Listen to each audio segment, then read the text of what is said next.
Halo Ibu Setia dan teman-teman, kami dari kelompok 2 ingin mempresentasikan chapter 3 dan juga 4, yaitu The Environment of Corporate Culture and Managing in a Global Environment, atau yang dapat kami terjemahkan menjadi lingkungan dan budaya perusahaan, dan juga mengelola dalam lingkungan global. Sebelumnya perkenalkan nama saya Radela, dan juga ada rekan-rekan saya, Rainer, Catherine, Audrey, dan juga Angel.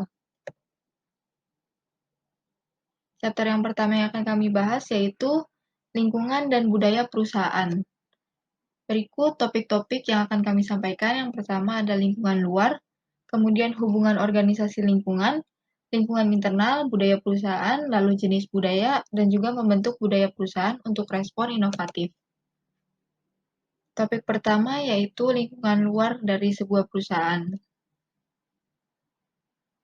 Lingkungan luar dalam sebuah organisasi mencakup semua hal yang secara posisi berada di luar organisasi namun mempunyai potensi atau kemampuan untuk mempengaruhi organisasi tersebut.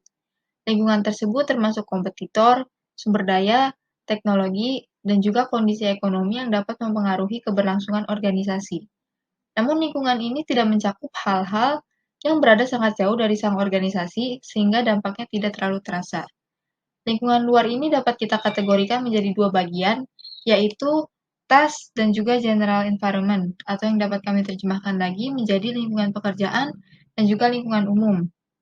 Lingkungan pekerjaan secara posisi lebih dekat dengan sang organisasi dan termasuk ke dalam proses transaksi sehari-hari, dan secara langsung mempengaruhi kegiatan dan performa organisasi. Secara umum, lingkungan ini adalah kompetitor, sumber daya atau pemasok, pelanggan, dan juga tenaga kerja. Sementara itu, lingkungan umum mempengaruhi organisasi secara tidak langsung. Contohnya kehidupan sosial, ekonomi, politik, internasional, alam, dan juga teknologi. Sebuah perubahan pada peraturan perundang-undangan, resesi ekonomi, perubahan kehidupan sosial adalah contoh hal yang dapat mempengaruhi kegiatan dan performa organisasi. Perubahan-perubahan ini tidak terjadi setiap harinya dan juga tidak konstan, namun mereka tentu mempengaruhi organisasi. Nah, ini dia perbedaan dari lingkungan pekerjaan dan juga lingkungan umum. Seperti yang sudah saya sebutkan tadi, lingkungan pekerjaan lebih dekat dengan organisasi, sementara lingkungan umum mempengaruhi organisasi secara tidak langsung. Dan berikut contoh-contohnya. Nah, ini dia contoh-contoh umum dari lingkungan pekerjaan. Yang pertama ada customer atau pelanggan. Pelanggan adalah mereka yang mendapatkan dan membutuhkan barang atau jasa dari sebuah organisasi. Sebagai penerima hasil dari sebuah organisasi, pelanggan sangatlah penting karena pelangganlah yang menentukan suksesnya sebuah organisasi. Maka dari itu, organisasi harus bersikap responsif terhadap perubahan pasar. Sebagai contoh, karena millennials atau generasi milenial telah menjadi bagian besar dari komunitas pelanggan di toko Target, sebuah toko kelontong Amerika, CEO mereka Brian Cornell membuat perubahan yang tentunya membuat Target menjadi sebuah organisasi yang melayani para millennials dengan lebih baik. Salah satu perubahan tersebut adalah menawarkan lebih banyak bahan-bahan organik dan juga mengurangi makanan cepat saji. Contoh konkret yang lebih dekat dengan kita adalah kita sendiri. Kita menggunakan TikTok sebagai sarana informasi kita. Maka hal tersebut mendorong para perusahaan untuk memindahkan ladang pemasarannya ke TikTok. Lalu yang kedua ada competitors atau kompetitor. Mereka adalah organisasi lain yang berada di industri yang sama atau yang menyediakan produk yang sama kepada pelanggan. Kompetitor secara terus-menerus berjuang dan bersaing untuk mendapatkan kesetiaan dari sebuah kelompok pelanggan yang sama. Hal tersebut terjadi kepada perusahaan Apple dan Samsung, yang bertahun-tahun telah bersaing untuk mendapatkan posisi yang lebih tinggi dalam industri telepon pintar. Samsung pernah menjadi pemimpin dalam penjualan smartphone di tahun 2013.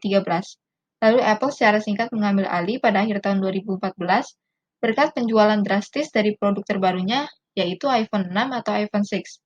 Lalu Samsung dengan sigap, dengan cepat, bangkit dan mengambil alih lagi pada awal tahun 2015. Lalu yang ketiga ada suppliers atau pemasok. Mereka adalah yang menyediakan dan menjual bahan mentah yang nantinya akan diolah menjadi produk jadi oleh sebuah organisasi.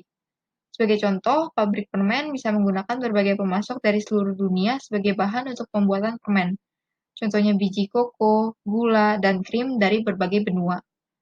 Sebuah supply chain adalah sebuah jaringan yang terdiri dari banyak industri bisnis dan individu yang terhubung melalui barang atau jasa yang mereka tawarkan. Supply chain dari perusahaan Toyota mencakup 500 pemasok under deal yang diatur oleh sebuah perusahaan strategi produksi bernama Just in Time. Lalu yang keempat dan yang terakhir, yaitu labor market atau tenaga kerja. Mereka adalah yang bekerja dalam sebuah organisasi. Setiap organisasi membutuhkan pasokan yang terlatih dan memenuhi syarat untuk bekerja. Serikat pekerja, asosiasi karyawan, dan juga ketersediaan tenaga kerja dari suatu kelas tertentu dapat mempengaruhi kualitas tenaga kerja dalam suatu organisasi. Pengaruh tenaga kerja terhadap organisasi pada saat ini termasuk membutuhkan tenaga kerja yang memahami teknologi maju, perlunya investasi berkelanjutan dalam tenaga kerja melalui pengerahan, pendidikan, dan pelatihan untuk mencapai permintaan pasar yang sangat kompetitif dalam dunia yang terbatas, dan efek pertukaran blok, otomotif, outsourcing secara internasional. Perubahan dalam berbagai sektor di lingkungan umum dan juga pekerjaan dapat menimbulkan tantangan yang luar biasa besar, terutama pada organisasi yang bekerja pada bidang yang kompleks dan gampang berubah. Contohnya adalah Costco Wholesale Corporation dengan gudang di seluruh dunia. Costco Wholesale Corporation adalah swalaya internasional yang menawarkan produk terbatas dengan harga terjangkau. Costco berfokus pada brand bahwa mereka menawarkan harga yang kompetitif dan terjangkau. Jim Sinegal, co-founder dan mantan CEO mereka pernah berkata, "Yang kami lakukan hanya menyediakan barang dan jasa kepada pelanggan dengan harga yang lebih rendah." CEO mereka sekarang, Craig Jelinek, telah bersumpah untuk menjaga harga murah sebagai visi utama dari Costco. Costco beroperasi secara efisien dan mengedepankan nilai kepada para pelanggan. Salah satu cara untuk mereka memasang harga murah adalah dengan menawarkan hanya 4.000 produk dalam satu waktu. Sebagai perbandingan, Walmart menawarkan lebih dari 100.000 jenis produk dan bernegosiasi untuk harga yang rendah kepada pemasok. Keuntungan terbesar Costco adalah tenaga kerja yang setia. Costco membayar gaji para karyawan dengan baik, jauh di atas rata-rata gaji pekerja dalam industri ini, ucap R.J. Hotovi, seorang analisis retail dari Morningstar. Saat keadaan ekonomi memburuk pada tahun 2009, banyak industri retail yang memotong gaji para karyawan. Namun Costco justru menaikkan gaji para karyawan. Berkat perlakuan yang baik pada karyawannya, Costco memiliki penurunan yang paling sedikit di antara industri retail lainnya. Dan sejak tahun 2009, penjualan mereka telah meningkat 39%, dan harga saham mereka meningkat 2 kali lipat. Sekarang kita masuk ke lingkungan umum, ada 6. Yang pertama ada internasional atau internasional. Dimensi internasional ini melahirkan peluang untuk para perusahaan untuk memperluas usahanya ke pasar global dan membuat supply chain global. Lingkungan internasional ini juga tentunya melahirkan kompetitor baru, pelanggan baru, pemasok baru, dan juga kondisi sosial, teknologi, dan kondisi ekonomi yang baru, yang berbeda dengan negara asal. Sebagai contoh, mari kita lihat dari Starbucks yang mengembangkan pasar ke Eropa. Banyak penggemar Starbucks di Jerman dan juga UK. Namun penjualan dan laba di Prancis mengecewakan. Bahkan setelah mengoperasikan 63 toko selama 8 tahun, Starbucks tidak pernah mendapatkan laba di Prancis. Lantas, apa faktor internasional yang menghalangi Starbucks untuk mendapatkan laba di Prancis? Pertama, ekonomi yang lesu dan krisis hutang Eropa mempengaruhi penjualan secara buruk. Starbucks juga menghadapi harga sewa yang tinggi serta gaji karyawan yang harus ditepati, yang mana mengurangi laba. Starbucks juga dapat dikatakan lemah untuk mengenalkan dirinya kepada warga Perancis yang terbiasa dengan kafe, di mana seorang yang berasal dari New York akan membeli sebuah gelas kopi dan membawanya sambil berjalan. Warga Prancis lebih suka untuk duduk di kafe dengan segelas besar kopi dengan temannya. Untuk menghadapi tantangan ini, Starbucks meluncurkan kampanye miliaran dolar di Prancis yang mencakup perubahan total dalam toko dengan lebih banyak kursi dan meja, dan juga minuman yang dapat disesuaikan dengan lidah para orang lokal. Lalu yang kedua ada technological atau teknologi. Dimensi ini mencakup kemajuan ilmu pengetahuan dan teknologi dalam suatu industri, juga dalam masyarakat umum. Jadi teknologi ini mendorong adanya kompetisi dan membantu perusahaan menjadi inovatif. Namun, kemajuan teknologi juga mempunyai dampak buruknya. Sebagai contohnya, pada akhir tahun 2014, penjahat cyber meretas komputer Sony Pictures Entertainment, membocorkan informasi yang sangat rahasia, seperti gaji karyawan, email pribadi, dan juga film-film yang belum dirilis.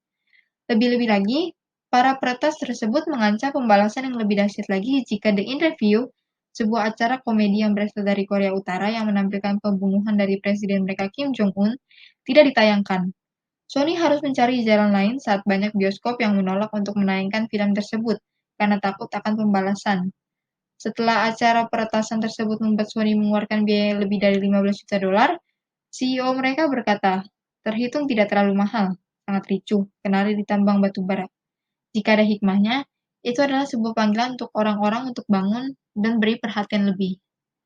Lalu dimensi yang ketiga ada sosiokultural atau sosial budaya.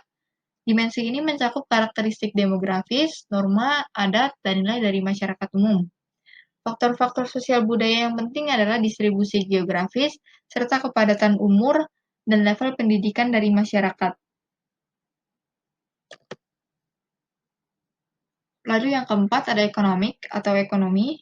Dimensi ini mewakili kesehatan ekonomi dari sebuah negara atau negara bagian di mana organisasi beroperasi. Karena organisasi saat ini beroperasi pada lingkungan global, dimensi ekonomi telah menjadi sangat kompleks dan menciptakan ketidakpastian yang besar. Di Amerika, banyak bidang industri termasuk perbankan sulit untuk melonjak kembali meski kondisi ekonomi sudah membaik. KeyCorp, salah satu organisasi jasa perbankan, melaporkan sebuah kejadian yang tak terduga, dengan kabar baik dan juga buruk. Saat KeyCorp mengalami penurunan dalam jumlah aset, penurunan pendapatan, dan penolakan dalam peminjaman uang, mereka juga melaporkan bahwa hanya ada sedikit pinjaman yang tidak dibayar, dan permintaan yang besar dari pelanggan korporat untuk membuat pinjaman baru. Dengan bank yang tersebar dari Alaska ke Maine, KeyCorp mengambil keuntungan dari perbedaan geografis karena beberapa negara bagian dari Amerika melambung lebih cepat dari yang lainnya.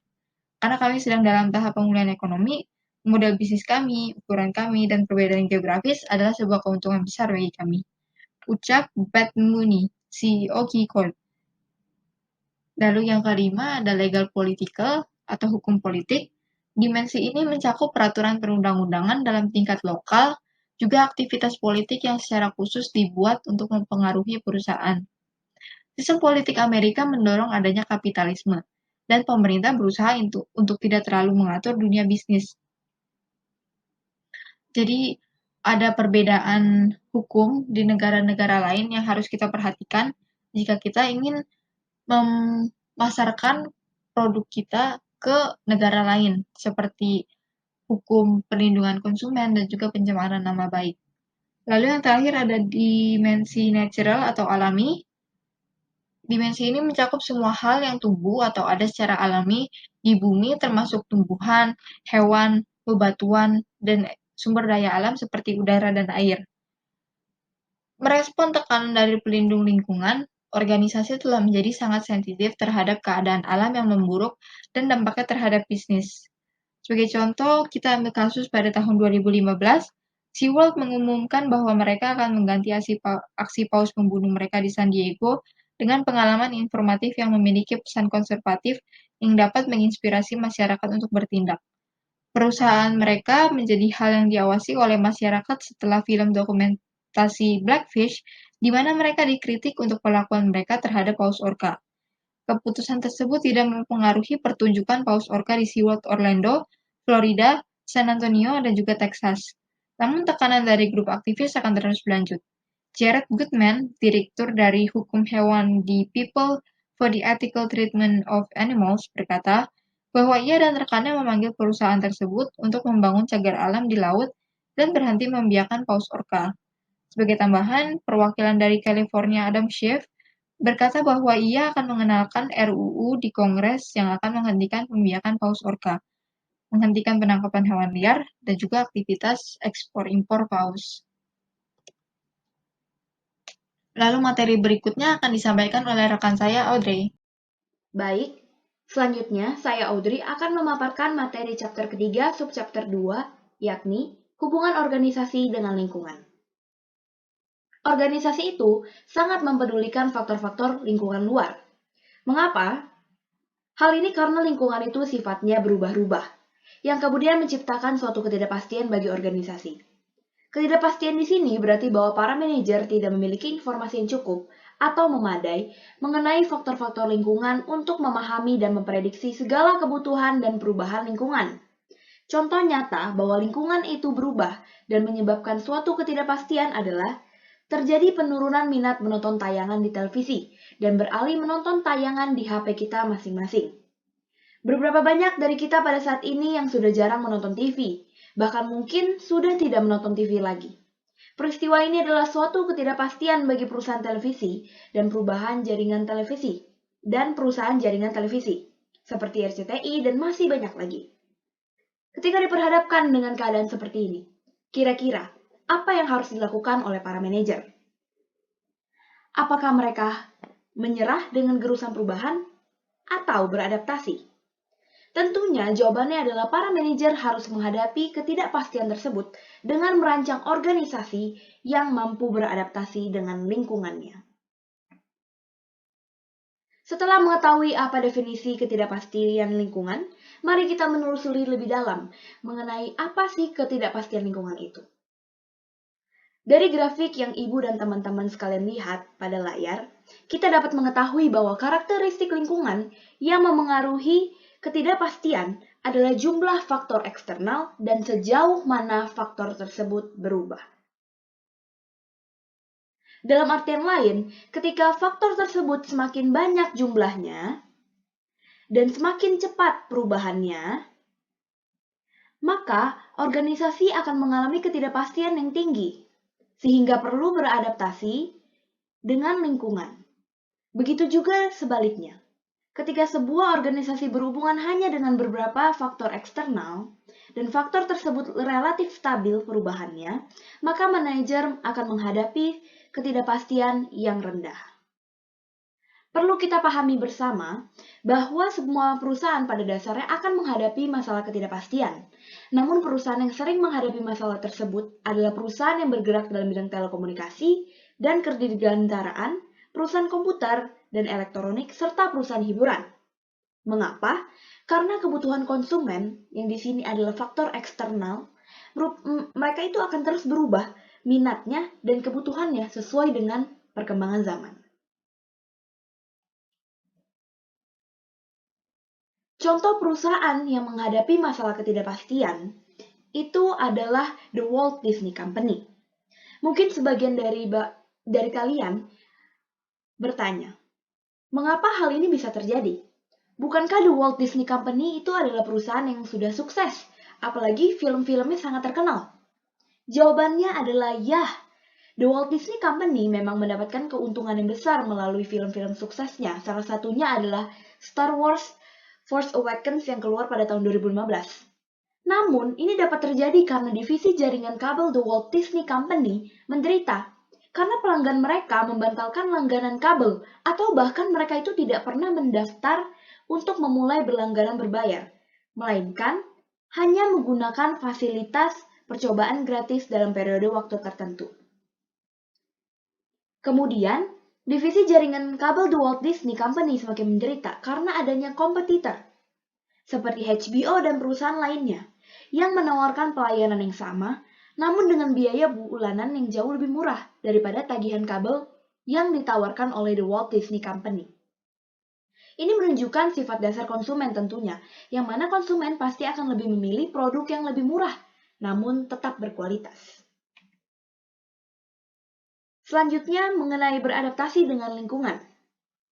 Setelah kita mengetahui bahwa organisasi itu akan dihadapkan dengan perubahan lingkungan dan ketidakpastian, maka yang harus dilakukan oleh organisasi itu adalah beradaptasi. Apalagi, perubahan lingkungan itu dapat berkembang secara tidak terduga. Bukti nyatanya itu kita alami saat ini, yakni di tengah pandemi COVID-19, yang mengharuskan seluruh masyarakat melakukan adaptasi secara besar-besaran bila mau bertahan. Tingkat turbulensi yang diciptakan oleh perubahan lingkungan itu akan menentukan jenis respon yang harus dilakukan oleh manajer agar suatu organisasi itu dapat bertahan. Sehingga manajer itu harus melakukan 3 hal. Hal pertama adalah manajer itu harus terus-menerus mengamati atau memantau isu-isu strategis. Apa sih isu-isu strategis? Isu-isu strategis itu adalah peristiwa dan kekuatan yang mampu mengubah kemampuan organisasi untuk mencapai tujuannya. Jadi dengan kata lain, isu-isu strategis ini adalah penghalang organisasi dalam mencapai tujuannya. Kemudian, ketika manajer telah mengamati isu-isu strategis, manajer akan mengidentifikasi isu mana yang memerlukan tanggapan strategis. Barulah dari sana, manajer akan menggunakan beberapa strategi untuk beradaptasi dalam menghadapi isu-isu strategis. Terdapat 3 strategi dalam beradaptasi dalam menghadapi isu-isu strategis. Yang pertama adalah menggunakan aplikasi intelijen bisnis, yang kedua berupaya untuk memengaruhi lingkungan, dan yang terakhir adalah melakukan merger atau usaha patungan. Strategi pertama adalah menggunakan aplikasi intelijen bisnis. Semua organisasi pada dasarnya bergantung pada informasi. Hal ini sudah kita pelajarin pada mata kuliah komunikasi bisnis. Manajer itu perlu mengetahui informasi di dalam organisasi dan juga di luar organisasi atau di lingkungan eksternal. Untuk dapat mengetahuinya, manajer itu dapat menggunakan boundary spanning. Boundary spanning di sini itu menghubungkan dan mengkoordinasikan organisasi dengan elemen kunci yang ada di lingkungan eksternal. Karena boundary spanning itu sendiri berarti suatu kegiatan mengidentifikasi informasi yang ada di luar, terus dari sana secara selektif akan menyebarluaskan informasi tersebut ke dalam organisasi, diolah, dan kemudian informasi yang didapat akan dikirimkan ke lingkungan eksternal. Salah satu area dari boundary spanning adalah penggunaan intelijen bisnis yang dihasilkan dari penggunaan perangkat lunak canggih untuk mencari melalui data internal dan eksternal untuk menentukan 3 hal, yakni pola, tren, dan juga hubungan. Nah, segmen intelijen bisnis yang tumbuh paling cepat di saat ini adalah analitik data besar. Analitik data besar itu merupakan kegiatan pencarian dan pemeriksaan kumpulan data yang besar dan kompleks untuk mengungkap pola dan korelasi tersembunyi, sehingga dapat membuat keputusan yang lebih baik. Analisis data besar tersebut itu menjadi sebuah kekuatan yang mendorong banyak organisasi. Salah satunya adalah pada Oakland Athletics, yang merupakan tim bisbol California. Billy Beane merupakan seorang manajer dari tim bisbol tersebut, berhasil menciptakan tim pemenang dengan menganalisis statistik pemain yang sebelumnya diabaikan. Ketika Beane menganalisis pemainnya, ia dapat mengetahui performa tim, latihan apa dan bagaimana yang perlu dirancang agar timnya dapat maksimal, dan Beane dapat menyusun strategi yang tepat untuk timnya. Kini, keberhasilannya itu diikuti oleh sebagian besar tim olahraga yang menggunakan program analisis data canggih untuk menganalisis statistik pemain. Strategi kedua adalah berupaya untuk memengaruhi lingkungan. Ketika lingkungan itu menciptakan suatu ketidakpastian yang menjadi masalah buat organisasi, maka solusinya adalah kita berusaha memengaruhi lingkungan tersebut. Usaha memengaruhi lingkungan itu dapat diwujudkan dengan melakukan lobby politik. Salah satu perusahaan yang melakukan lobby politik untuk memengaruhi lingkungan adalah General Electric atau GE, yang mengeluarkan uang lebih dari 39 juta dolar Amerika Serikat setiap tahunnya untuk lobby politik, guna untuk memengaruhi pejabat pemerintah agar mengambil tindakan yang berdampak positif pada kinerja bisnis perusahaan. Lobby politik yang dilakukan General Electric itu menjangkau batas antara organisasi dan pemerintah yang merupakan aspek kritis dari lingkungan eksternal. Selain itu, Uber yang merupakan perusahaan jasa perjalanan juga melakukan hal yang sama seperti General Electric. Strategi yang ketiga adalah merger dan usaha patungan. Organisasi itu dapat terlibat dalam merger atau usaha patungan untuk mengurangi ketidakpastian lingkungan. Merger itu sendiri adalah 2 atau lebih organisasi yang bergabung menjadi satu. Sedangkan usaha patungan adalah aliansi strategis oleh 2 organisasi atau lebih yang dilakukan ketika sebuah proyek itu terlalu kompleks membutuhkan biayanya itu terlalu besar, atau tidak pasti untuk hanya satu perusahaan aja yang menjalankan, sehingga butuh bekerja sama dengan perusahaan-perusahaan lainnya. Contoh organisasi yang melakukan merger adalah Charter Communications yang mengakuisisi Time Warner Cable dan Bright House Networks pada tahun 2016 untuk membentuk perusahaan kabel terbesar kedua di Amerika Serikat. Sedangkan contoh organisasi yang melakukan usaha patungan adalah Sikorsky Aircraft dan Lockheed Martin yang bekerja sama untuk menawar kontrak baru untuk armada helikopter Marine One.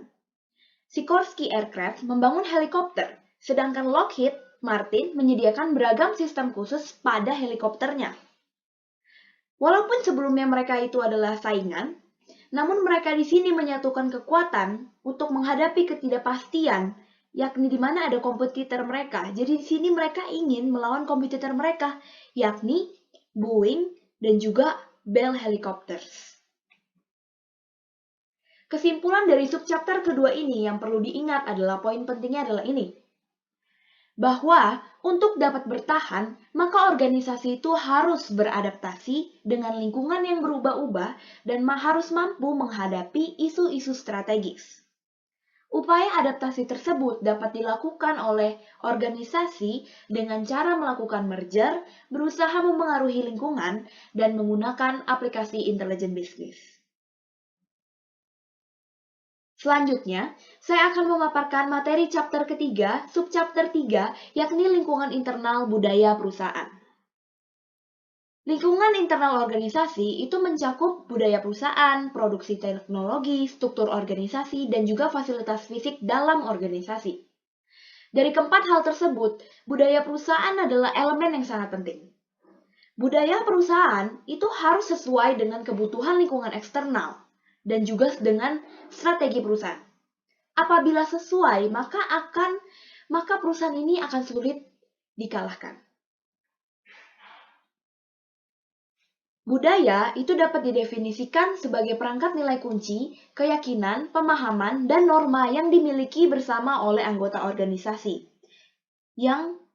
Sedang budaya juga dapat diartikan sebagai pola nilai dan asumsi tentang bagaimana sesuatu itu dilakukan dalam organisasi. Yang kemudian nanti ini akan dipelajari oleh anggota saat mereka menghadapi masalah-masalah eksternal dan internal, yang nanti juga akan diajarkan atau diteruskan budayanya kepada anggota-anggota baru perusahaan. Tahukah kalian bahwa budaya perusahaan itu memegang peran penting dalam keberhasilan suatu organisasi? Hal ini dapat terjadi karena budaya itu memandu bagaimana orang-orang itu dalam berorganisasi, berinteraksi satu sama lain, dan bagaimana organisasi itu berinteraksi dengan lingkungan eksternalnya. Selanjutnya adalah tingkatan dalam budaya perusahaan. Seperti yang diilustrasikan dalam gambar yang dapat dilihat di layar, budaya atau kultur itu memiliki dua tingkatan. Pertama, budaya pada tingkat permukaan. Budaya atau kultur ini adalah budaya yang dapat dilihat, dapat didengar, dan dapat diamati oleh orang lain, seperti cara berpakaian, pola simbol fisik perilaku, upacara organisasi, dan tata letak kantor. Kedua adalah kultur yang tingkatnya lebih dalam. Kultur tersebut berupa nilai dan keyakinan yang tidak dapat diamati, tetapi dapat dilihat dari bagaimana orang menjelaskan dan membenarkan apa yang mereka lakukan dalam organisasi mereka itu. Pada gambar ini dapat dilihat ada tulisan The Penny Idea dan The HP Way. Keduanya ini merupakan prinsip bisnis perusahaan dan nilai-nilai budaya yang ada di perusahaan JCPenney dan perusahaan HP. Intinya, JCPenney ini berkomitmen dalam melayani publik. Dan JCPenney ini juga menghargai karyawannya. Sedangkan HP dengan The HP Way, mereka itu intinya mempercayai dan menghargai individu. Mereka itu fokus pada pencapaian dan kontribusi perusahaan, dan juga mereka itu sangat mendorong fleksibilitas dan inovasi. Selanjutnya adalah nilai-nilai fundamental organisasi. Nilai-nilai fundamental organisasi itu dapat ditunjukkan melalui beberapa hal, yakni bisa dari simbol, dari cerita, dari pahlawan, slogan, dan juga dari upacara. Di slide ini saya akan menjelaskan terlebih dahulu nilai fundamental yang diwujudkan dalam bentuk simbol dan juga cerita. Pertama, simbol. Simbol itu adalah suatu objek, tindakan, atau bahkan peristiwa yang menyatakan suatu makna kepada orang lain. Saya akan memberikan contoh simbol di perusahaan Amazon. Simbol di perusahaan Amazon ini adalah DoorDash yang menunjukkan budaya berhemat di perusahaan tersebut. Mengapa? Karena simbol ini mengingatkan kembali pada pendirian Amazon ketika Jeff Bezos ini menggunakan pintunya untuk membuat meja bekerjanya. Ini adalah merupakan suatu simbol yang menunjukkan nilai dari perusahaan Amazon, bahwa mereka itu menerapkan budaya atau nilai berhemat pada perusahaannya dengan tujuan agar perusahaan ini dapat menjaga harga yang rendah bagi pelanggan, sehingga memiliki pelanggan yang banyak yang mau berbelanja di Amazon. Nilai fundamental yang kedua dapat diwujudkan dalam bentuk cerita. Cerita itu adalah sebuah narasi berdasarkan peristiwa yang benar-benar terjadi atau sesuai fakta yang sering diulang dan dibagikan di antara karyawan organisasi. Cerita ini dapat membantu melambangkan visi dan juga nilai perusahaan. Saya akan memberikan contoh perusahaan UPS yang mewujudkan nilainya dalam bentuk cerita. UPS ini kerap menceritakan kisah karyawannya yang dengan tanpa izin memesan Boeing 737 tambahan untuk memastikan pengiriman paket Natal yang tertinggal karena kesibukan pengiriman dapat sampai dengan tepat waktu. Karyawan tersebut kemudian tidak dipecat, melainkan dihargain inisiatifnya. Tujuan UPS menceritakan kisah ini adalah untuk memberitahu kepada karyawan bahwa UPS itu mendukung penuh komitmen karyawannya dalam melayani pelanggan sebaik mungkin. Yang ketiga, nilai fundamental organisasi yang diwujudkan dalam sosok pahlawan. Dalam seorang pahlawan.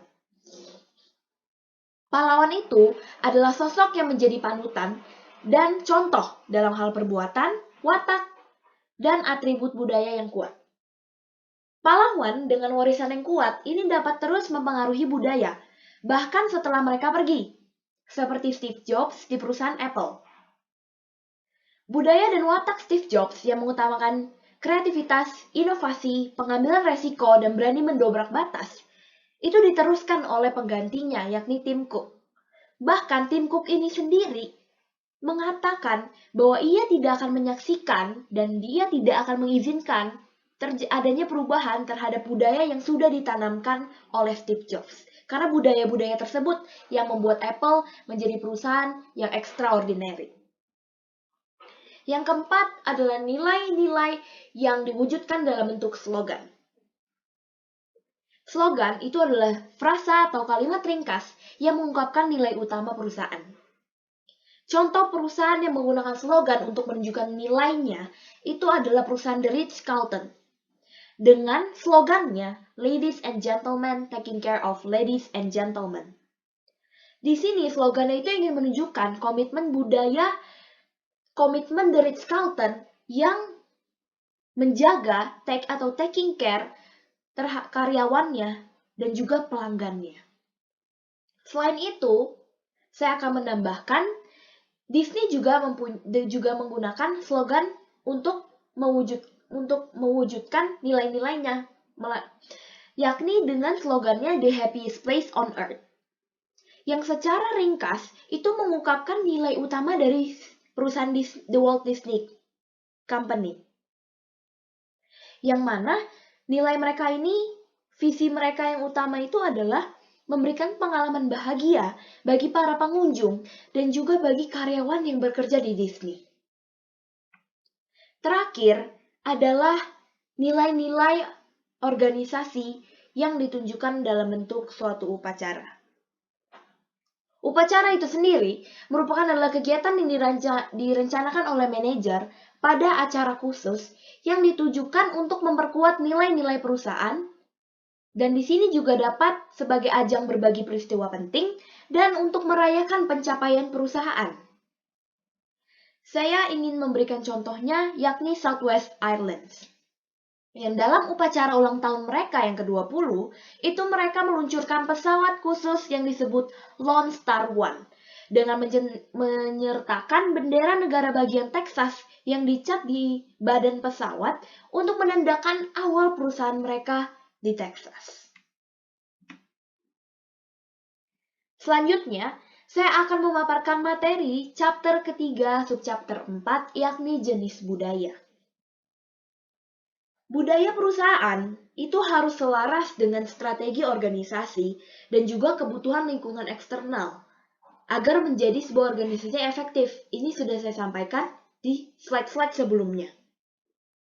Ketika lingkungan eksternal itu membutuhkan layanan pelanggan yang luar biasa, maka ya perusahaan harus bisa memberikan pelayanan yang sebaik mungkin. Sedangkan ketika lingkungan eksternal itu membutuhkan perusahaan yang dalam pengambilan keputusan teknis yang hati-hati, maka perusahaan itu harus memperkuat pengambilan keputusan manajerial. Dan begitu seterusnya, perusahaan harus menyesuaikan dengan apa yang diminta oleh lingkungan eksternal. Dalam mempertimbangkan nilai-nilai budaya apa nih yang penting bagi organisasi yang bisa menjawab permintaan atau kebutuhan dari lingkungan eksternal, manajer itu perlu mempertimbangkan 3 hal, yakni perlu mempertimbangkan lingkungan eksternal, strategi, dan juga tujuan dari perusahaan itu tersendiri.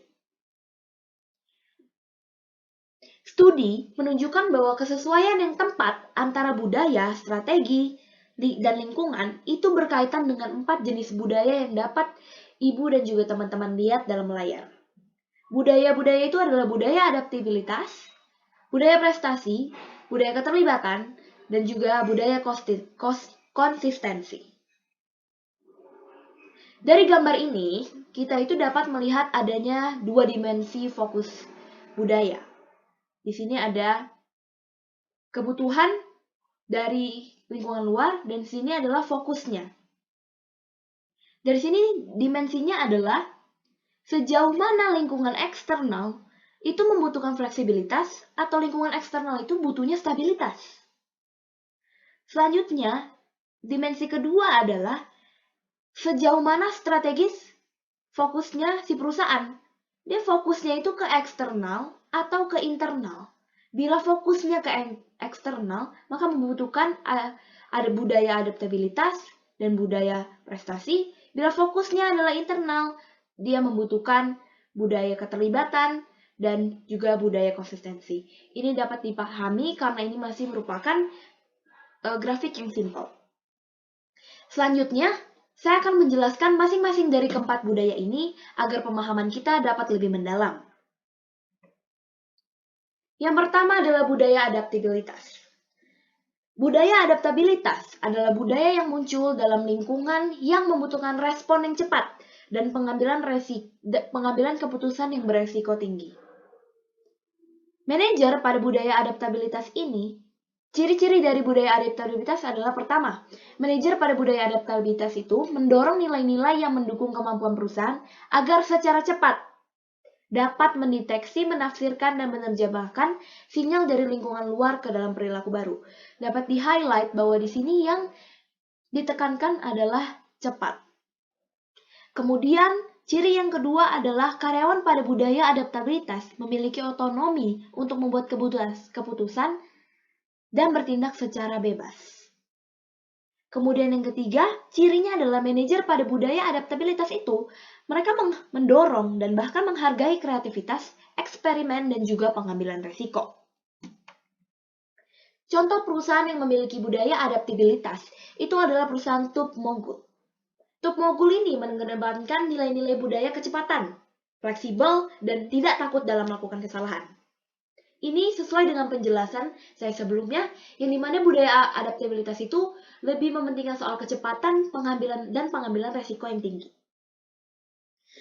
Tupmogul ini mengedepankan nilai-nilai budaya kecepatan, fleksibel, kreativitas, serta tidak takut dalam melakukan kesalahan, karena apabila orang itu tidak membuat kesalahan, berarti mereka itu tidak bergerak cukup cepat untuk mengimbangi industri yang berubah dengan cepat.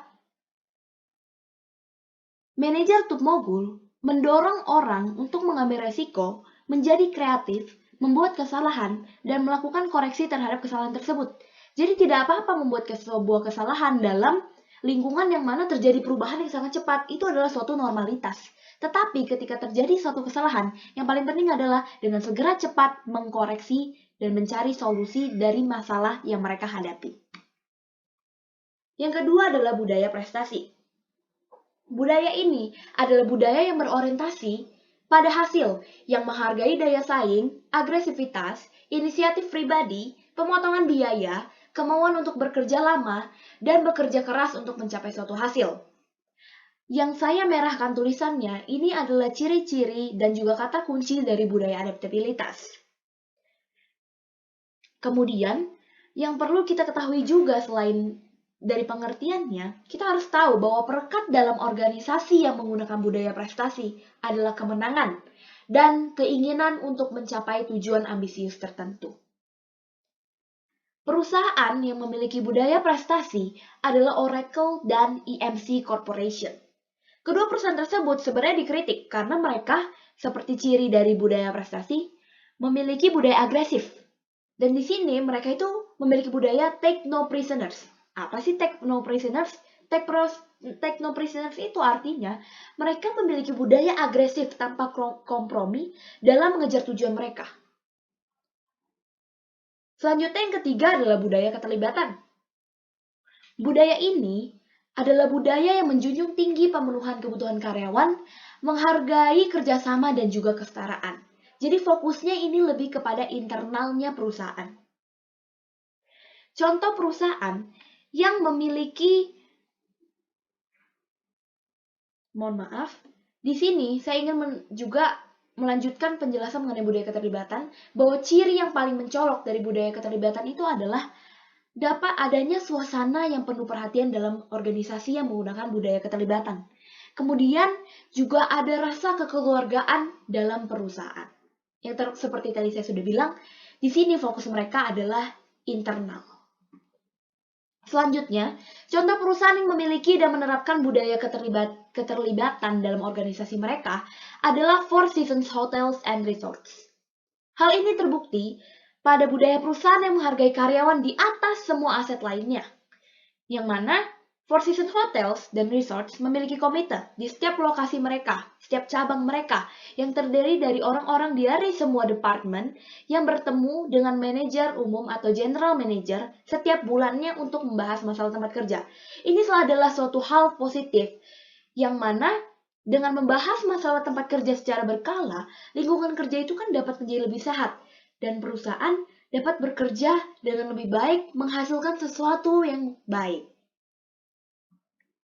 Yang keempat adalah budaya konsistensi, yang merupakan juga jenis budaya yang terakhir yang akan saya jelaskan. Budaya konsistensi ini adalah budaya yang mengutamakan dan menghargai cara yang metodis, yang rasional dan teratur dalam melakukan sesuatu. Contoh perusahaan yang berhasil menerapkan budaya konsistensi ini itu adalah Pacific Edge Software. Perusahaan ini menerapkan budaya konsistensi untuk memastikan bahwa semua proyeknya itu selesai tepat waktu dan sesuai anggaran. Pacific Edge Software itu menanamkan budaya ketertiban, disiplin, dan kontrol dalam perusahaannya.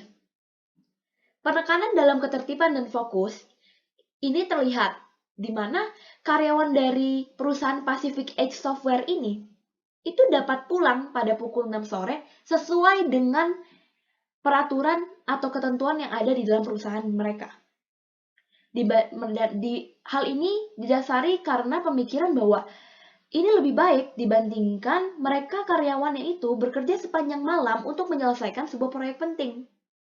Meskipun terkadang terkesan Pacific Edge Software ini lebih lambat geraknya, tetapi mereka tetap dapat berhasil mengimbangi tuntutan lingkungan eksternal. Hal itu dapat terjadi karena secara logika, kalau misalnya karyawan itu dapat pulang sesuai dengan batas waktu mereka bekerja, maka karyawan cenderung akan menggunakan waktu kerjanya dengan semaksimal mungkin. Dan juga tidak selamanya kerja lembur sepanjang malam itu menghasilkan sesuatu yang kualitasnya baik. Selesai sih selesai, tapi belum tentu kualitasnya baik. Mengapa? Karena kita dapat tahu bahwa namanya seseorang manusia dapat merasakan kelelahan, dan apabila kerjanya melebihi batas waktu, itu akan menciptakan suatu kelelahan yang akan terjadi penurunan kinerja, sehingga apapun output yang dihasilkan dari karyawan tersebut tidak dapat maksimal. Keempat jenis-jenis budaya yang telah saya sampaikan, itu semuanya dapat berhasil. Tidak ada yang hanya salah satunya aja yang paling bagus dapat berhasil. Namun, organisasi biasanya itu memiliki nilai yang termasuk dalam lebih dari satu kategori. Jadi tidak bisa hanya salah satu. Mungkin ada organisasi yang harus menggabungkan budaya satu dengan budaya yang lain. Maka dari sinilah, para manajer itu bertanggung jawab untuk menanamkan nilai-nilai budaya yang dibutuhkan organisasi untuk berhasil di lingkungannya. Jadi di sini, semua budaya dapat berhasil, tergantung dari organisasinya, cocok dengan budaya yang mana, dan itu tugasnya manajer lah yang menentukan dan menjalankan serta memastikan bahwa budaya tersebut tepat bagi organisasinya. Materi selanjutnya akan disampaikan oleh teman saya, Catherine. Terima kasih.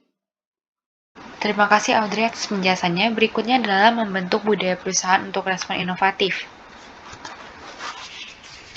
Banyak pemimpin ternama yang menganggap budaya organisasi sebagai mekanisme terpenting untuk menarik, memotivasi, dan mempertahankan karyawan berbakat.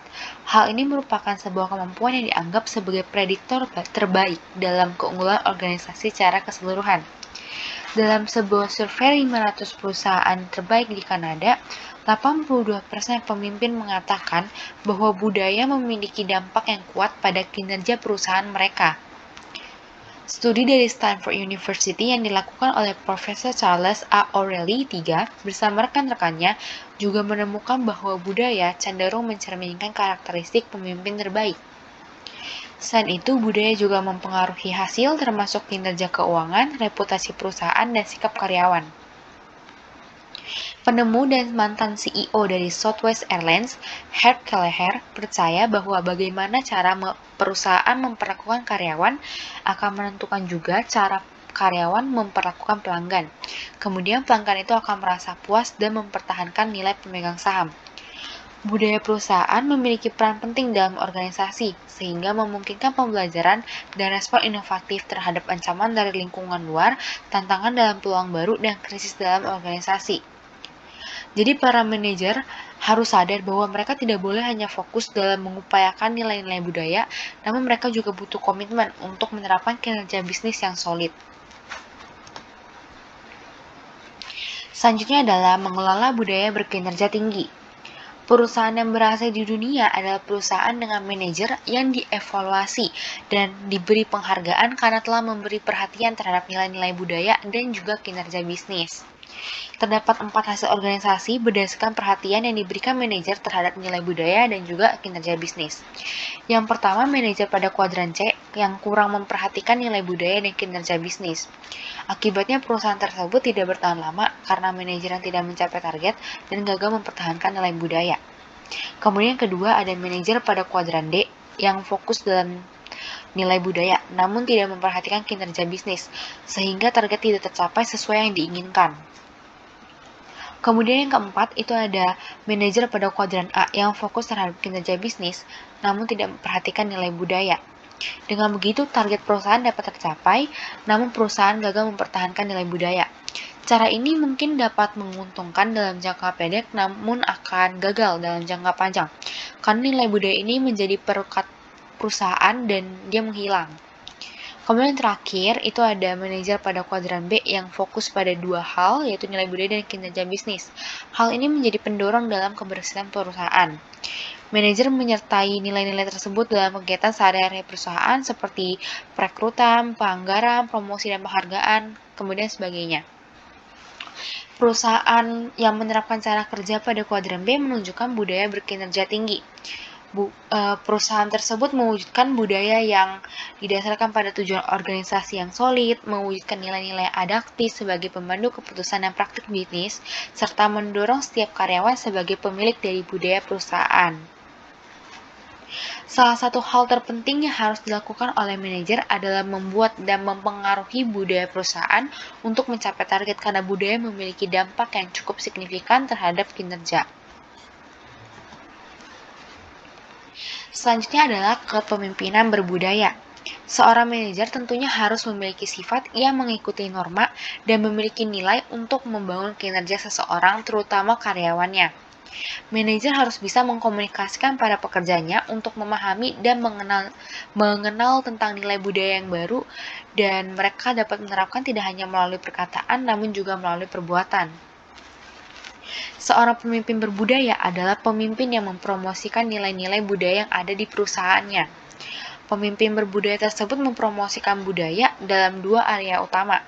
Yang pertama, pemimpin berbudaya adalah seseorang yang menentukan visi sebuah organisasi agar pekerja atau karyawan bisa yakin terhadap organisasi tersebut. Pemimpin menjelaskan dan mengkomunikasikan visi tersebut agar pekerja bisa yakin dan bergantung pada visi tersebut untuk mewujudkannya. Kemudian yang kedua, pemimpin memperhatikan dan menerapkan kegiatan-kegiatan yang dapat membantu mewujudkan visi budaya tersebut. Pemimpin harus memastikan bahwa prosedur kerja sesuai dan mendukung nilai budaya. Ketika perkembangan zaman terjadi di mana budaya yang lama harus tergantikan dengan budaya yang baru, pemimpin berbudaya harus meyakinkan orang-orang bahwa budaya lama adalah sesuatu yang sudah tidak bisa diterapkan pada zaman yang lebih berkembang. Pemimpin berbudaya juga harus memiliki komitmen terhadap nilai yang ingin mereka capai. Komitmen tersebut harus tetap dipertahankan, bahkan dalam kondisi sulit dan juga krisis. Mempertahankan nilai budaya membantu organisasi dalam krisis dan dapat membantu organisasi menjadi lebih kuat. Membentuk dan mempertahankan budaya berkinerja tinggi memang tidaklah mudah, namun melalui perkataan dan perbuatan pemimpin berbudaya bisa membuat semua orang dalam organisasi tersebut tahu apa yang akan dihadapi dan bagaimana cara mengatasi rintangan tersebut.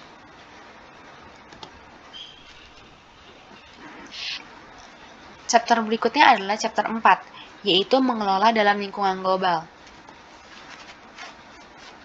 Berikut ini adalah topik-topik yang akan kami bahas dalam chapter keempat. Yang pertama adalah dunia tanpa batas. Pada zaman sekarang, semua manajer harus bisa berpikir secara luas dan mendunia karena dunia adalah sumber ancaman dan peluang dalam dunia bisnis.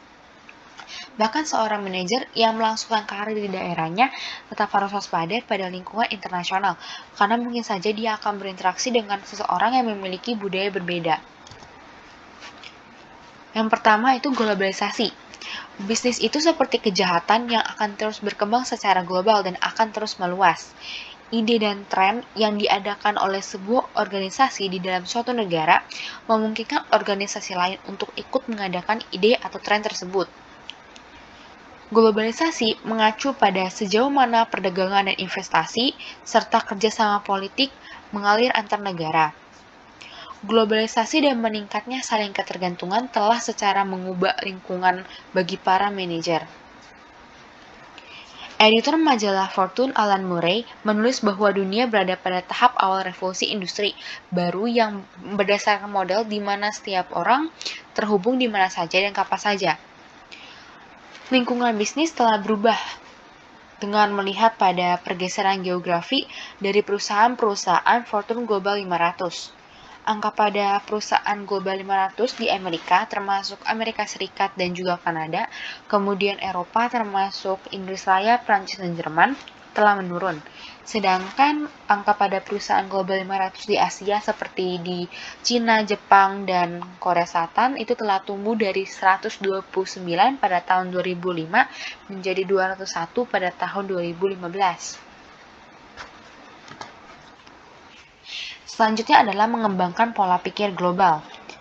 Agar dapat berhasil di tingkat global, membutuhkan lebih dari sekedar keinginan untuk mencapai tingkat global dan memiliki kemampuan baru. Namun, seorang manajer juga harus mengembangkan pola pikir global. Jadi, pola pikir global itu dapat didefinisikan sebagai kemampuan manajer untuk menghargai dan memberikan dampak positif terhadap setiap individu perusahaan yang mewakili perbedaan sosial, budaya, politik, intelektual, dan psikologi. Manajer yang memiliki pola pikir global dapat melihat dan menanggapi banyak perspektif yang berbeda pada saat yang sama. Nah, untuk menerapkan pola pikir global ini membutuhkan kemampuan, pemahaman, dan kompetensi dalam 3 dimensi. Nah, 3 dimensi ini ada dimensi kognitif, dimensi psikologi, dan dimensi sosial. Yang pertama, dimensi kognitif, artinya itu mengetahui tentang lingkungan global dan bisnis global, memahami perbedaan budaya, dan memiliki kemampuan untuk memahami perubahan global yang kompleks. Lalu yang kedua, dimensi psikologi, yang artinya aspek emosional dan afektif, termasuk berbagai cara dalam berpikir dan bertindak, keinginan untuk mengambil resiko, serta kepercayaan diri untuk menghadapi hal-hal yang tidak terprediksi. Lalu yang ketiga ada dimensi sosial, yaitu menyangkut kemampuan untuk berperilaku dengan cara membangun hubungan saling percaya dengan orang-orang. Manajer berkembang secara global dalam 2 cara, yaitu pertama berpikir, yang kedua melakukan. Belajar dengan berpikir membutuhkan rasa ingin tahu mengenai budaya lain, minat tentang urusan bisnis internasional, serta kemampuan untuk berpemikiran secara luas dan menghargai sudut pandang yang berbeda. Kemudian belajar sambil melakukan berarti membina hubungan dengan orang-orang lintas budaya dan negara. Selanjutnya adalah bentang internasional yang berubah. Saat ini banyak perusahaan yang akan langsung memilih Cina atau India sebagai langkah pertama ke bisnis internasional. Hal ini karena perusahaan di negara-negara tersebut berkembang pesat sebagai penyedia produk dan layanan ke negara-negara lain seperti Amerika Serikat, Kanada, Eropa, dan negara maju lainnya. Pertama adalah Cina. Selama beberapa tahun terakhir, perusahaan asing telah berinvestasi bisnis lebih banyak di Cina daripada di negara lain. Dulunya Cina itu adalah negara yang memiliki pasar yang kurang diminati, namun sekarang telah menjadi satu-satunya tempat yang pastinya akan dipikirkan oleh hampir semua manajer ketika akan berbisnis. Cina adalah pasar terbesar atau terbesar kedua untuk berbagai produk dan layanan seperti ponsel, mobil, elektronik, barang mewah, dan penggunaan internet. Bahkan salah satu rencana baru-baru ini adalah menginvestasikan hampir 2 miliar dolar dalam penelitian untuk generasi baru mobil pintar untuk pasar Cina. Namun, menjalankan bisnis di Cina itu tidaklah mudah, bahkan sepertinya semakin sulit. Hal ini karena adanya kebijakan baru dari pemerintah yang mempersulit perusahaan asing di semua industri. Manajer di Cina itu didorong untuk membangun hubungan dengan regulator keamanan pangan lokal dan pejabat lokal lainnya. Beberapa perusahaan multinasional yang berbisnis dengan organisasi Cina juga mengalami masalah dalam mendapatkan pembayaran atas kontrak mereka. Manajer Cina sering menahan pembayaran sebagai taktik dalam negosiasi harga. Sebagian alasannya adalah bahwa organisasi ini bukan hanya perusahaan, tetapi juga entitas politik. Tetapi ada juga alasan lain, yaitu karena adanya perbedaan budaya. Namun terlepas dari masalah tersebut, Cina adalah pasar yang tidak dapat diabaikan oleh manajer asing. Contohnya adalah perusahaan Xiaomi dan ZTE yang berbasis di Shenzhen di Cina sekarang secara aktif memperluas wilayah keluar perbatasan Cina. Bahkan Xiaomi berinvestasi besar-besaran di India dan ZTE telah mengumumkan rencana untuk menggandakan sahamnya di AS dalam 3 tahun. Kemudian yang kedua adalah India. Nah, India adalah negara kedua setelah Cina dalam populasi terbesar. Nah, jika Cina kuat di bidang manufaktur, India memiliki kekuatan dalam desain perangkat lunak, layanan, dan rekayasa presisi. Banyak perusahaan yang melihat India sebagai sumber utama kekuatan otak, teknologi, dan ilmiah. India bisa dibilang merupakan pemimpin industri dalam outsourcing teknologi informasi. Selain itu, banyak perusahaan multinasional yang telah mendirikan lebih dari 1.000 pusat penelitian dan pengembangan di India untuk memanfaatkan talenta yang terampil. Selain itu, Mitra Biotech, sebuah perusahaan yang berlokasi di Boston dan di Bangalore, menerapkan analisis data untuk memikirkan kembali terapi kanker konvensional. Perusahaan ini menggunakan teknologi yang menciptakan kembali lingkungan buatan untuk sampel tumor pasien dan meletakkan berbagai obat secara langsung. India juga merupakan produsen obat-obatan yang berkembang dan merupakan pengekspor obat generik terbesar di dunia. Selanjutnya akan dilanjutkan oleh rekan saya, Angelina. Terima kasih atas kesempatannya, Catherine. Saya akan melanjutkan mengenai materi multinational cooperation. Multinational cooperation menjadi subjek perhatian yang sangat besar. Mengapa? Dikarenakan multinational cooperation ini memindahkan aset dari satu negara ke negara lain, sehingga mempengaruhi dalam bidang ekonomi, politik, budaya nasional, dan lain sebagainya. Oke, akan kita lanjutkan mengenai karakteristik manajerial yang khas sebagai berikut. 1. Sebuah multinational corporation dikelola sebagai sistem bisnis terpadu di seluruh dunia, di mana afiliasi asing bertindak dalam aliansi dan kerjasama yang erat satu sama lain, sehingga dengan kerjasama yang erat dapat mencapai tujuan yang diinginkan. Kedua, sebuah multinational corporation pada akhirnya dikendalikan oleh otoritas manajemen tunggal yang membuat keputusan strategis utama berkaitan dengan induk dan semua afiliasi. Dengan keputusan inilah sehingga perusahaan dapat mempertahankan integrasi di seluruh dunia serta memperoleh keuntungan bagi perusahaan. Ketiga, manajer puncak multinational corporation menganggap seluruh dunia sebagai satu pasar untuk keputusan strategis, akuisisi sumber daya, lokasi produksi, periklanan, dan efisiensi pemasaran. Maka dengan begitu, suatu produk dapat dipasarkan atau diketahui secara skala global. Melayani bagian bawah piramida. Pendekatan yang menggabungkan bisnis dengan tanggung jawab sosial disebut sebagai melayani bagian bawah piramida. Pendukung pemikiran BOP percaya bahwa perusahaan multinasional dapat berkontribusi pada perubahan positif yang langgeng ketika motif keuntungan berjalan seiring sejalan dengan keinginan untuk memberikan kontribusi bagi umat manusia. Manajer menciptakan mekanisme yang menggeser masyarakat miskin dari tidak terorganisir ke sektor yang terorganisir.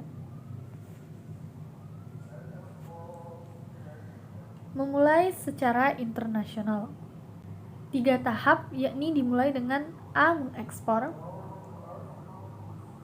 Dengan mengekspor, perusahaan mempertahankan fasilitas produknya di negara asal dan mentransfer produknya untuk dijual di luar negeri. Terdapat 3 saluran ekspor, yakni yang pertama, ekspor tidak langsung. Ekspor tidak langsung ini terjadi di mana perusahaan memutuskan untuk menjual produknya di pasar luar negeri melalui perantara independen. Yang kedua, ekspor kooperatif atau cooperative exporting, di mana perusahaan tidak bersedia memberikan sumber daya dalam mendirikan organisasi distribusinya sendiri. Dan yang ketiga adalah ekspor langsung, direct exporting. Perusahaan mendirikan departemen ekspornya sendiri dan menjual produknya melalui perantara yang berlokasi di pasar luar negeri. B. Outsourcing.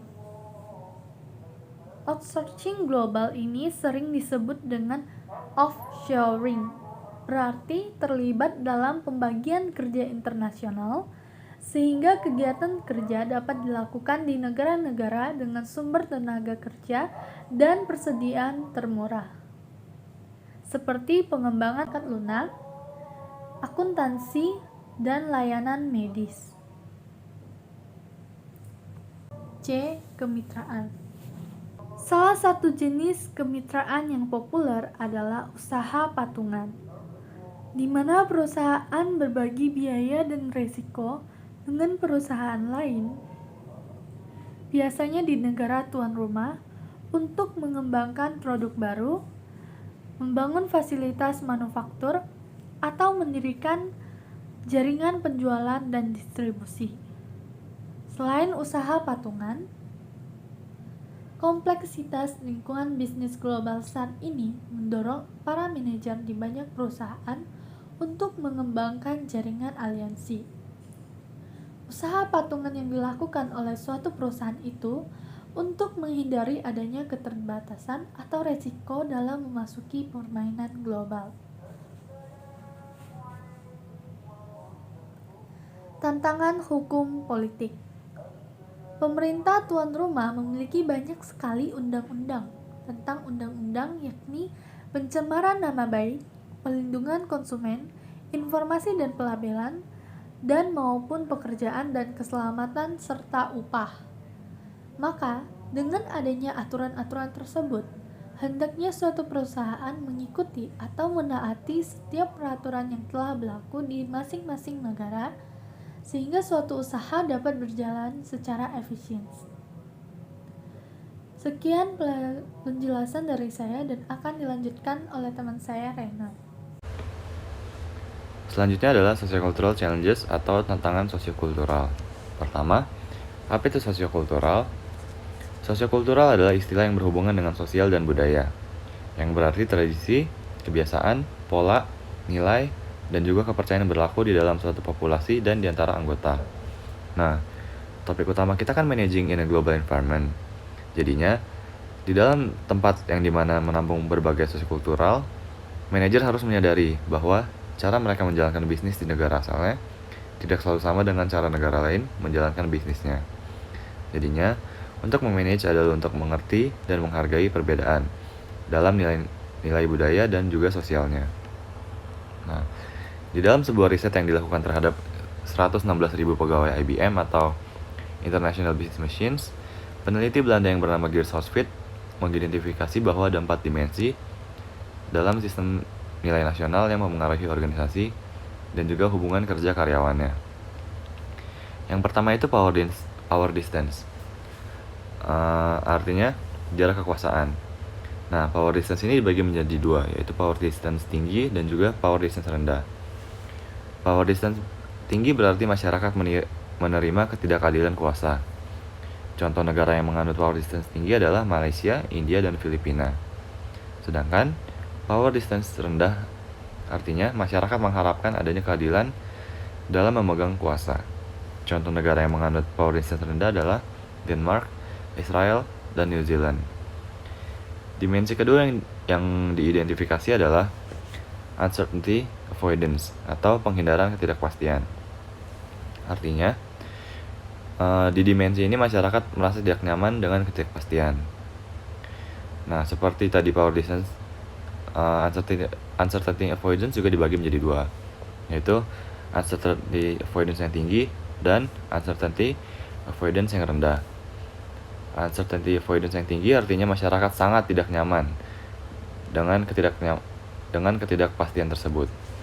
Contoh negara yang menganut uncertainty avoidance yang tinggi adalah Yunani, Portugal, dan Uruguay.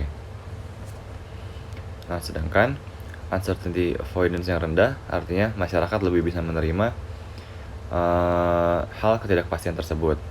Contohnya adalah Swedia, Singapura, dan Jamaika. Kemudian di dimensi ketiga ada namanya individualisme dan kolektivisme.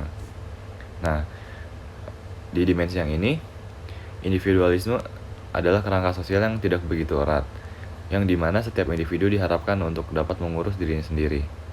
Contohnya adalah USA, Kanada, dan Inggris Raya. Sedangkan kolektivisme adalah preferensi untuk kerangka sosial yang lebih erat, yang dimana setiap individu saling membantu dan organisasi untuk menjaga kepentingan anggotanya. Contoh negara yang menganut kolektivisme adalah Cina, Meksiko, dan Brazil. Nah, kemudian di dimensi keempat ini ada yang namanya maskulinitas dan femininitas. Maskulinitas berarti sebuah preferensi untuk pencapaian, kepahlawanan, asertif atau kemampuan untuk berkomunikasi secara tegas dan percaya diri tanpa menjadi agresif. Kemudian, sentralitas kerja atau kepercayaan bahwa pekerjaan memainkan peran penting di dalam hidupnya. Dan juga kesuksesan dalam hal material. Sedangkan femininitas adalah sebuah preferensi yang menghargai hubungan, kerjasama, keputusan kelompok, dan juga kualitas hidup. Masyarakat yang memiliki maskulinitas yang kuat adalah Jepang, Jerman, Italia, dan Meksiko. Sedangkan masyarakat menghargai feminitas adalah Swedia, Costa Rica, dan Norwegia. Nah, kemudian ada riset yang dilakukan oleh GLOBE atau Global Leadership and Organizational Behavior Effectiveness terhadap 18.000 manajer di 6 negara. Memperpanjang riset yang dilakukan oleh HOSPI tersebut dan memberikan pemahaman yang lebih luas untuk para manajer. Sehingga GLOBE bisa mengidentifikasi 5 dimensi tambahan untuk melengkapi hasil dari identifikasi HOSPI tersebut. Dimensi tambahan pertama yang GLOBE identifikasi adalah assertiveness, yaitu ketegasan. Di dimensi ini, nilai tinggi pada ketegasan berarti masyarakat mendorong dan mendukung sifat tegas dan kompetitif. Sedangkan nilai rendah pada ketegasan berarti masyarakat lebih menghargai kelembutan dan perhatian untuk sesama dibanding menjadi kompetitif. Nah, kemudian di dimensi kedua adalah future orientation, yang berarti dimensi ini mengacu pada sejauh mana masyarakat mendorong dan menghargai perencanaan terhadap masa depan dibanding hasil jangka pendek dan kepuasan yang cepat. Kemudian dimensi ketiga adalah gender differentiation. Di dimensi ini mengacu pada sejauh mana masyarakat mendorong dan memaksimalkan perbedaan peran gender. Di sebuah negara dengan diferensiasi gender yang kecil seperti Denmark, wanita biasanya memiliki peran yang besar dalam membuat keputusan. Sedangkan di negara yang memiliki diferensiasi gender yang besar, biasanya lebih memilih pria untuk memainkan peran yang besar dalam suatu status sosial, politik, dan juga ekonomi. Kemudian dimensi yang keempat adalah performance orientation. Performance orientation artinya masyarakat dengan orientasi performa yang tinggi menaruh tekanan besar pada performa dan menghargai anggotanya untuk perkembangan dan keunggulan dalam performanya. Sedangkan masyarakat dengan orientasi performa yang rendah berarti masyarakat tidak terlalu berfokus pada performa saja. Masyarakat lebih berfokus pada kesetiaan, kepunyaan, dan latar belakang individu. Nah, dimensi yang terakhir adalah human orientation, yang berarti dimensi ini mengacu pada sejauh mana masyarakat mendorong dan menghargai individu atas bersikap adil, altruistik atau tulus, baik dan peduli. Negara dengan orientasi manusia yang tinggi menaruh nilai yang besar dalam membantu sesama dan berbuat baik. Sedangkan negara dengan orientasi manusia yang rendah mengharapkan individu untuk mengurus dirinya sendiri. Nah, bagian lain dari sociocultural challenges ini adalah tantangan komunikasi. Kita tahu kan, kalau misalkan miskomunikasi bisa terjadi, bahkan saat bicara dengan teman terdekat. Apalagi saat manajer berkomunikasi dengan individu atau kelompok yang memiliki latar belakang yang beragam. Tentunya kemungkinan untuk miskomunikasi lebih tinggi. Nah, jadinya, untuk mengatasi tantangan komunikasi tersebut, manajer bisa memahami cultural intelligence, yaitu kemampuan untuk bisa menafsirkan gerakan dan situasi yang tidak dikenal, kemudian memberikan respon yang sesuai. Nah, cultural intelligence itu mencakup 3 komponen yang bekerja sama, yaitu kognitif, emosional, dan fisikal. Komponen yang pertama yaitu kognitif, berarti manajer mampu untuk mengobservasi dan memiliki kemampuan untuk belajar dan mengambil petunjuk yang kemudian bisa dia pahami, atau arti singkatnya adalah manajer mampu menalarkan dari situasi tersebut kemudian menangkap artinya. Yang kedua, emosional. Komponen aspek emosional ini mencakup kepercayaan diri dan motivasi diri dari si manajer tersebut. Manajer harus percaya dengan kemampuan dirinya dalam memahami dan membaur dengan budaya yang beragam. Kemudian komponen yang ketiga yaitu fisik. Komponen ini mengacu pada kemampuan seseorang untuk mengubah gaya bicara, ekspresi, bahasa tubuh agar selaras dan bisa dimengerti oleh orang yang bahkan memiliki latar belakang berbeda. Nah, kebanyakan manajer tidak sama kuatnya dalam ketiga komponen tersebut. Jadinya, untuk memaksimalkan komponen cultural intelligence, berarti mereka harus bisa memanfaatkan ketiga komponen tersebut. Nah, sebab terakhir adalah International Trade Alliances atau Aliansi Perdagangan Nasional. Sebab ini ditujukan untuk memperlihatkan perubahan-perubahan yang terjadi di dalam lingkungan bisnis internasional, termasuk aliansi perdagangan regional maupun perjanjian perdagangan internasional. Yang pertama adalah GATT dan WTO. GATT atau General Agreement on Tariffs and Trade adalah badan yang dibuat untuk memastikan non-diskriminasi, prosedur yang jelas, negosiasi perselisihan, dan partisipasi negara-negara kurang berkembang dalam perdagangan internasional.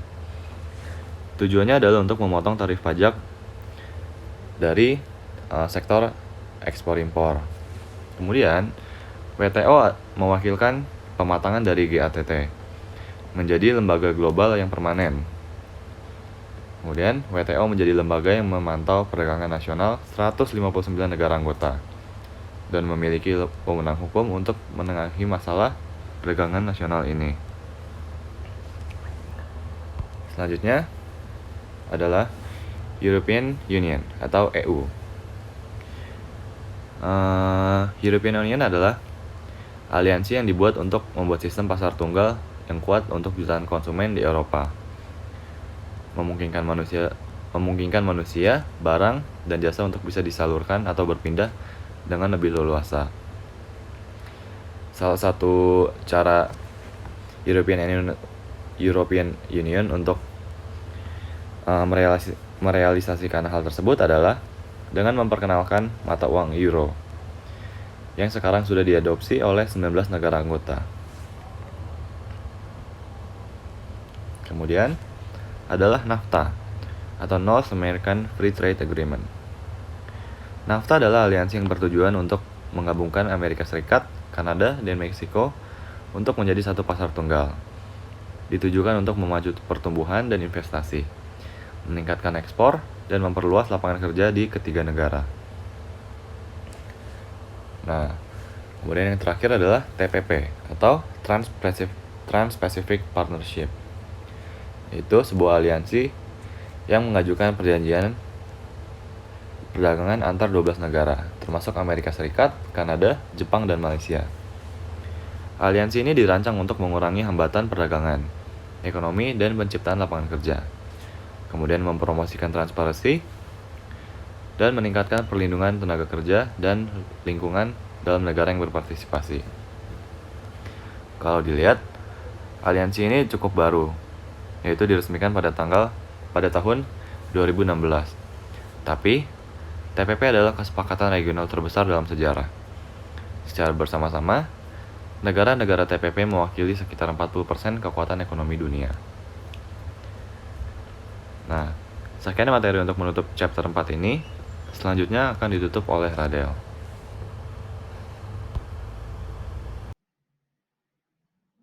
Oke, untuk menyimpulkan yang telah saya dan juga rekan-rekan saya sampaikan, berikut kami telah membuat 5 poin kesimpulan. Yang pertama, lingkungan bisnis. Bisnis tidak hanya bergantung pada seberapa keras pemilik, manajer, dan juga karyawan bekerja, namun juga bergantung kepada lingkungan sekitar bisnis yang dapat dibagi menjadi 2 kategori, yaitu lingkungan internal dan juga eksternal.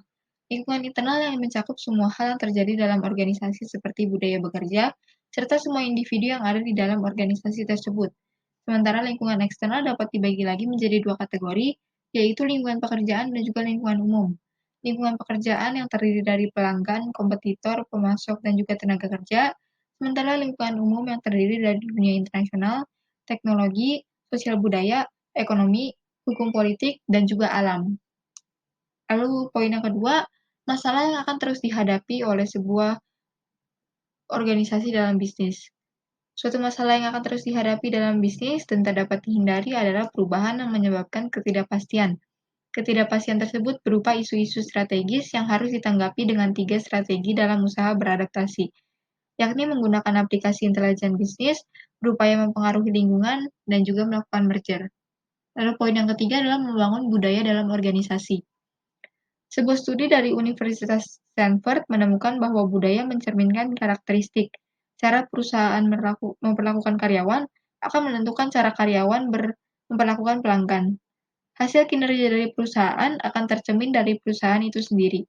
Perusahaan tentunya akan berhasil jika memiliki manajer yang memperhatikan dan mementingkan nilai budaya serta kinerja bisnis. Budaya perusahaan tersebut dapat tercermin dalam bentuk simbol, cerita, pahlawan, slogan, dan juga upacara. Jenis-jenis budaya yang terdapat dalam perusahaan adalah budaya adaptabilitas, prestasi, keterlibatan, dan juga konsistensi. Lalu yang keempat, memulai secara internasional. Mengembangkan bisnis ke skala internasional tentu menjadi hal penting dalam menentukan kemajuan sebuah organisasi. 3 langkah utama untuk mengembangkan bisnis ke skala internasional adalah dengan melakukan ekspor, outsourcing, dan juga mencari mitra. Dengan ekspor, perusahaan mempertahankan fasilitas produksinya di negara asal, lalu memasarkannya di negara lain.